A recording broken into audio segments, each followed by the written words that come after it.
Momento de satisfacción o que se viviu en Lugo na entrega de 2.600 euros á pequena Uxía, de 15 meses, a primeira beneficiaria do Banco de Tapóns. Que estamos moi contentos de tener hoy aquí a Uxía e a su madre Nuria e que se haya cumplido.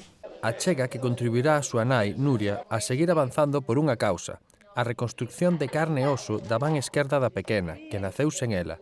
Un proceso longo e custoso. La verdad que muy contenta porque para septiembre tenemos que desembolsar otra gran cantidad para poner una mano funcional y quieras que no todo ayuda. Desde que se coñeceu o caso de Uxía, os lucenses implicáronse de cheo pola causa e en poucos meses recolléronse as 10 toneladas de plásticos que se destinan a cada beneficiario con esta campaña solidaria. La respuesta es fantástica, la verdad.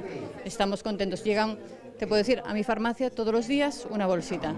10 institucións e empresas luguesas colaboran cos seus medios e de forma desinteresada nesta iniciativa solidaria que ten como lema "Os tapóns dan vida e coidan o medio ambiente". Hai cousas que non teñen precio, non?